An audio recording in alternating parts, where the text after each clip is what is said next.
Boa noite, meus irmãos. Eu me chamo Paulo de Tasso Martins Feitosa.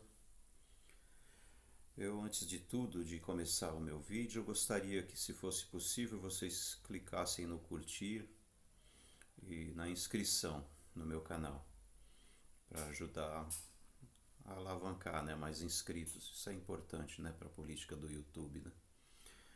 Bom, meus irmãos, o que me traz aqui,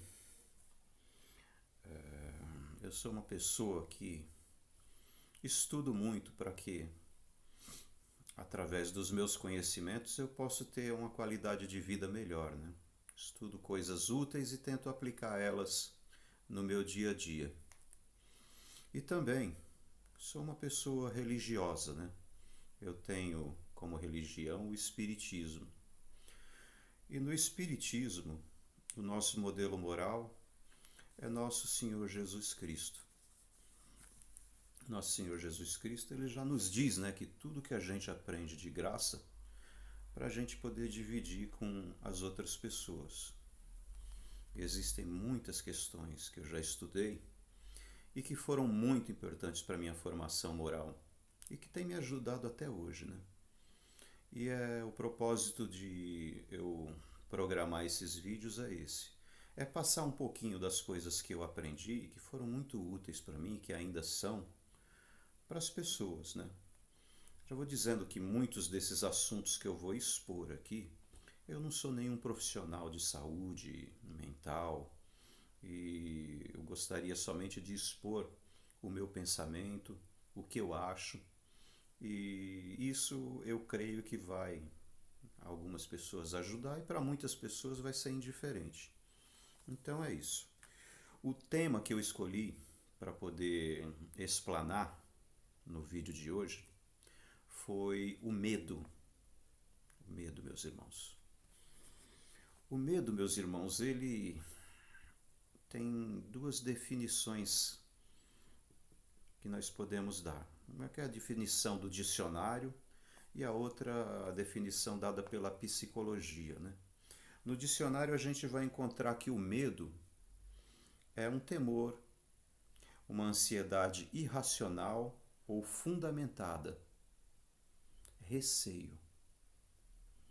A psicologia, ela trata o medo como sendo um estado de sentimento suscitado pela consciência do perigo, sentimento de insegurança em relação a uma pessoa, a uma situação ou a um objeto. E o medo, segundo a psicologia, é pessoal. O que pode provocar medo em algumas pessoas, para outras é indiferente. Então vamos lá. Em cima dos estudos que eu fiz sobre esse assunto, eu pude classificar o medo de duas formas. Aquele medo que é considerado normal, que faz parte de nós, como sendo um instrumento para avisar a gente de um perigo iminente, fazendo com que a gente reaja de forma a se proteger. A ausência de medo total, isso é muito perigoso.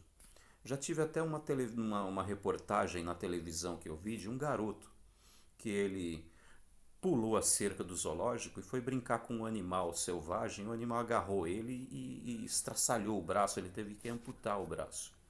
Isso é uma situação clássica, né? Uma situação de pessoa que está envolvida com aquela situação de que não tem medo, né? Isso pode ser muito perigoso. Outro tipo de situação, eu já conheci um amigo meu que pulou dentro de um lago e não sabia nadar. E depois teve que ser retirado, né, pelos colegas e quase que morreu afogado, né? Então essa falta de medo, ela pode ser muito perigosa para a pessoa, como também o excesso de medo, né? É que é o que a gente vai colocar aqui. O medo racional, aquele medo normal, que é instintivo, esse não é catalogado pela psicologia como patologia. A gente vai comentar agora aquele medo que é considerado patológico. Vamos lá então. O medo considerado patológico, a gente pode definir ele em duas graduações. Aquele medo onde a gente tem a naturalidade, que faz parte do instinto, diante de um perigo a gente reage, normal. Agora, vamos supor que tem uma situação em que uma pessoa é acometida por um perigo real. Um cachorro sai atrás da pessoa, aquele instinto de sobrevivência vai fazer com que a pessoa reaja, vai subir num muro ou subir numa árvore. Isso é normal, esse medo não é patológico. Agora vamos supor que a pessoa esteja passando na rua, o cachorro está preso, ele começa a latir e a pessoa vai sobe numa árvore, sobe num muro. Não tem necessidade, o cachorro está preso. Então, esse tipo de medo passa a ser um medo patológico. A pessoa não tem necessidade de ter medo e ela tem. É esse tipo de medo, esse grau de medo, é que a psicologia dá o nome de fobia. Isso não é bom e muitas pessoas têm. Outros exemplos de fobia seria medo de andar em elevador, medo de água, medo de avião, medo de locais fechados, etc, etc. Existe uma graduação agora pior do que o da fobia, meus irmãos, que é o pânico. As crises de pânico que a pessoa tem. O pânico na psicologia, ele é colocado como sendo aquele medo pior do que o da fobia. A classificação do pânico, o pânico é o medo extremo de algo ruim que possa estar acontecendo, mesmo que não haja motivo algum ou que não tenha nenhum perigo iminente. É aquela situação onde a pessoa não sai de casa com medo que aconteça alguma coisa. Isso não é bom, meus irmãos.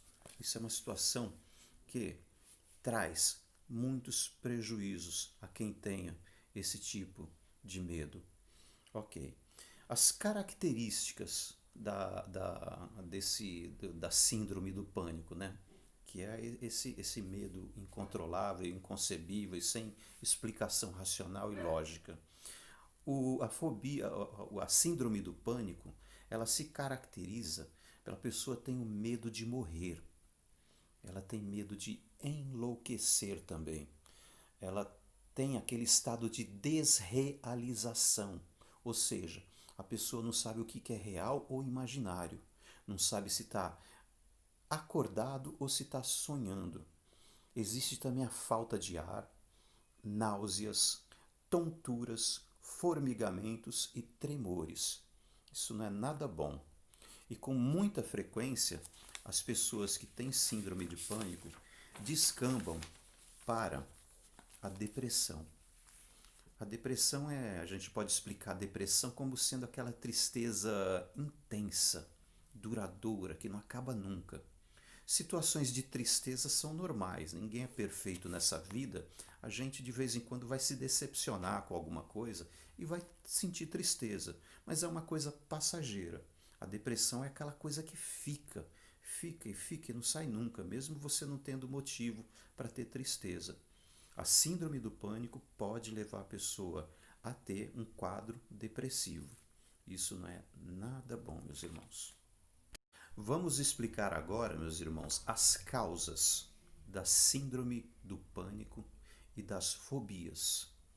Pois bem, a ciência, ela não tem uma explicação assim com exatidão do que pode causar a fobia ou a síndrome do pânico, que é o medo patológico.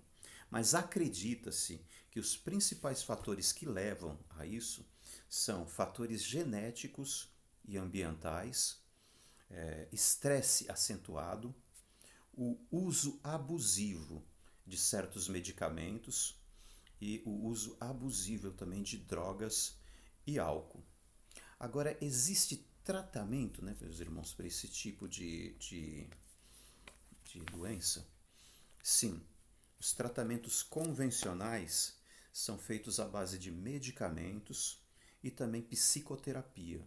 Psicoterapia consiste em colocar a pessoa numa situação que cause medo para ela, mas uma situação controlada, de forma controlada, gradual e progressiva, ou seja, à medida que a pessoa vai vencendo aquelas etapas, aqueles medos que são colocados assim, vamos dizer assim, bem pouquinho e depois vai aumentando, até que ela se cura de vez, né? É assim que a gente espera. Agora, meus irmãos, a gente sabe muito bem que a ciência na maioria das vezes, eu acho que eu diria que a maioria dos cientistas são materialistas. E existem situações que nós, espíritas, sabemos que síndrome de pânico, depressão e muitas doenças mentais podem ser causadas por outros fatores. Fatores esses que nós espíritas conhecemos, e é muito bom que a gente comente aqui, para que as pessoas, de posse desses conhecimentos com a medicina convencional, possa também lançar mão desse tipo de tratamento também que pode ser muito importante. A gente sabe muito bem que a ciência vai só até a genética, né? Que é, acho que eu diria que a menor partícula da célula, né? As células têm composição existem 46 filamentos de DNA em cada célula. Cada um desses filamentos tem os seus quadro genético, né? Onde a combinação que existe ali nos genes vai fazer com que a pessoa molde a cor dos olhos, o tipo de nariz, o tamanho do nariz, né? O formato do rosto. E assim, o sistema circulatório, cada pessoa apresenta uma característica diferente, sistema digestivo, sistema cerebral, enfim, todas as características são denominadas, são atribuídas a essa sequência genética. Então, a ciência não acredita que exista algo mais por detrás dos genes.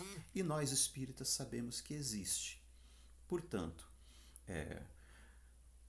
a matéria da célula, se nós formos cortar ela indefinidamente pela metade, a menor partícula que a gente vai achar, meus irmãos, é o átomo. Se eu for pegar também um pedaço de tijolo, vamos colocar um exemplo com tijolo, e cortar ele pela metade, indefinidamente, a gente vai chegar num átomo também.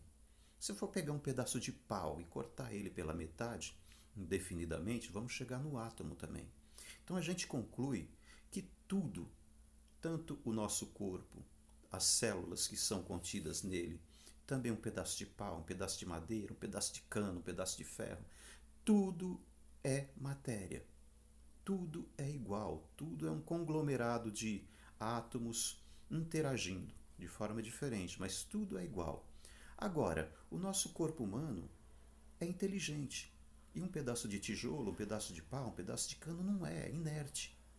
Então a gente sabe, a gente tem certeza que existe algo inteligente animando esse caveirão aqui, essa matéria. E é aí que a gente dá o nome de espírito. Nesse corpo aqui, o meu, o seu, de todos, existe uma inteligência por detrás deles que nós, espíritas, sabemos que célula a célula tem uma ligação energética prendendo essa matéria ao ser inteligente que está do outro lado. E, com o passar do tempo, essa força vai se afrouxando, até que tem o desenlace que a gente chama de morte, né? Mas nós sabemos que, através da morte, existe esse lado inteligente que se desliga do lado da matéria.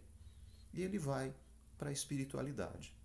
E lá fica até que possa reencarnar novamente. E os encarnados, existe o plano dos encarnados e o plano dos desencarnados. E as pessoas que estão do lado de lá, muitas delas são do jeito que são aqui mesmo, com todas as suas qualidades e todos os seus defeitos. E aí é que está, defeito. Nós aqui do lado de cá, muitas vezes, somos assediados pelos irmãozinhos do lado de lá, que ainda têm os seus defeitos, os seus vícios, os seus cuidados, os seus excessos, as suas tendências inferiores. E essas pessoas podem sim, de alguma forma, atribuir uma situação de pânico a um encarnado. E isso a ciência não considera. E Nós que somos espíritas sabemos que isso acontece. Então, uma das coisas, das causas, segundo nós espíritas, que podem levar uma pessoa a ter um transtorno, uma síndrome de pânico ou uma depressão, é a espiritualidade interagindo conosco enquanto encarnados. A isso nós damos o nome de um sexto sentido que nós temos em desenvolvimento, que é a mediunidade. E a mediunidade, meus irmãos, enquanto é aplicada em nós de forma deseducada, nós damos o nome aqui de obsessão. Quando nós não conhecemos os fenômenos mediúnicos e somos acometidos por uma situação desagradável por ela, nós damos esse nome, obsessão. Quando estudamos esses fenômenos e sabemos como é a interação de um meio com o outro, passa a ser uma mediunidade educada.